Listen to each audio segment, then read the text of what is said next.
Welcome back to the channel. Hope you're having a great week.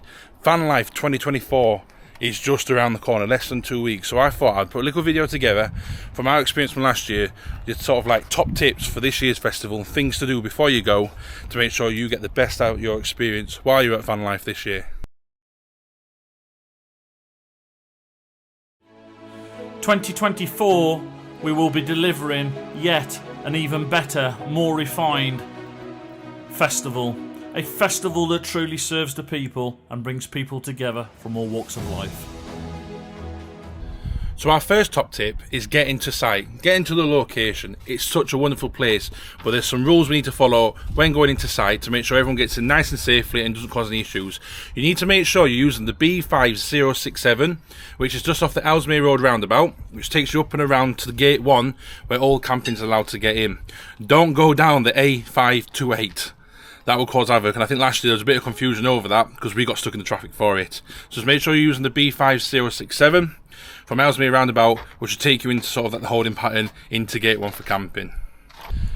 So when you get onto site, you'll be put into the holding bays, which they've got coloured out this year. Now, if you're in camping, you'll be asked what area you're camping in, and they'll put you into the correct channel for queuing to get onto site. If you're in the Field of Dreams or Inspiring Dreams, or you're a trader, you need to tell the people that'll be wearing the high visors when you get there where you're meant to be, and they will put you in the right place so you can get into site where you need to be. A big thing to remember is no e-tickets. You have to have a physically printed ticket. So if you've ordered for general camping or camping, that'll be through the ticket source where you've ordered them from. If you like in the Field of Inspiring Dreams, you will also have an email that will send to you with your ticket. You need to print that off so it can be scanned. There is no e-scanning. It's great if everyone have that ready because it will stop the queues building up outside. And I know last year they were having an absolute nightmare scanning tickets because of the internet signal.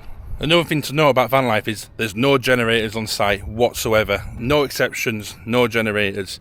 So if you go in and you need banks of power, make sure you've got everything you need charged up. So we will have our grow watt, which will be fully charged before we go. And obviously our solar keeps us topped up now this time of year, so we have no issues with power. But it is something to know. I've seen a comment on Facebook this week about charging up mobility scooters, which can be done in the Berwick area, which is where the music is next door to the live music stand. I believe I pronounced that right. I'll put a little mapping on the screen here somewhere, but you can charge the mobility scooters up in there, and that's come from the Vanlife organisers. That is where you can charge them up. A great thing about Vanlife is that it's next to a river, so it's great for doing water sports and chilling out. If you're young, always remember to bring an adult and always wear suitable footwear, and don't forget to bring your safety equipment.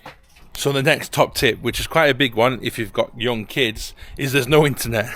Depending on what internet you have, I guess. We've got like the SIM card from a phone in a router. When you've got 2,000 people in the field, there's no internet. No phone signal for internet. So we had literally nothing last year till about 2:30 in the morning when everyone's in bed and I could actually get onto YouTube or whatever. If your kids rely on tablets, make sure you download some footage, some video from BBC iPlayer, YouTube, that they can have on their tablets or their phones to watch if they need some downtime. So the other point to touch upon with there being no internet is to make sure you've downloaded all the maps for the site, the talks list and the itinerary for the weekend, because once you're on site you won't be able to download them. So download them before you go, because the great thing about Vanlife is there's so much to do, and I mean so much. We couldn't get around it last year. We've obviously been on display, and then trying to get to the bits to do as well with the kids was an absolute pain. But there's some great things, and the great thing about Vanlife and what the team do is there's lots of things, including the ticket price, that you can do for free. So last year, unlimited rock climbing, didn't see the kids for hours on end, which was great. But I know this year there's a lot of different activities to do, so make sure you download them to make sure you know what time they're going on and where. I will put links in descriptions to the Vanlife Festival website where there's a download link to get these off there from there. So another thing about Vanlife Festival is it is dog friendly. Indy, are you coming to Vanlife? Yes, we are. Now, as much as it is dog friendly, make sure you take some poo bags and make sure you pick up your dog poo, because it's a massive bugbear for everyone when you don't. Plus there's lots of kids running around, and it's nice that a festival does allow dogs to come and be part of the event, because at the end of the day they are family, aren't they? So when you're on site, there are great facilities for showering, watering, going to the toilet, whatever you need, they're all there. Last year toilets were kept on top of. You could not fault the staff in the slightest. They were litter picking constantly, the toilets were regularly cleaned, the bins were emptied. Now it all comes down to people looking after them in the first place, so just treat them as if they're your own. But again, when you're there, the drinking water is ready available. There's taps all around. Toilets were no more than a couple of minutes walk from wherever you are on site, and there were showers there as well. You know, so if you've not got shower facilities on board what you're coming in, you can use the facilities there. So yeah, another great example of everything you need in one place. And I've just noticed while I'm making this video for top tips for you guys, we're getting ready for Vanlife at the minute. I've been painting. So if you keep seeing the video, I've got mucky hands and t-shirts because I've been decorating all day and repainting, touching up all paintwork on the bus I've needed doing for weeks. I've just not been bothered to do. So yeah, that's the reason why I've got dirty hands. Check out this video from Vanlife Festival last year.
And that really sums up our sort of top tips for the festival.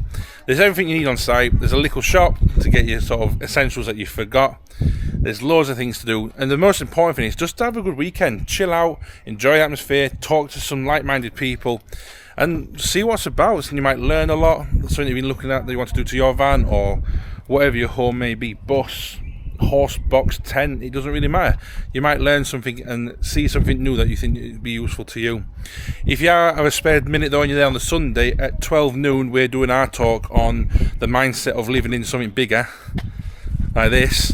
So if you're around and you want to come and have a chat, we'll be there at 12 o'clock in the talk room, which is in sort of the middle of the site. So thank you for watching. If you're not liked and subscribed to the channel, we'd appreciate if you do that. It doesn't cost you a penny. Someone asked me the other day if it costs you money. It doesn't. It's completely free. So please like and subscribe, and we'll see you on the next one, which will probably be at Vanlife. See you later.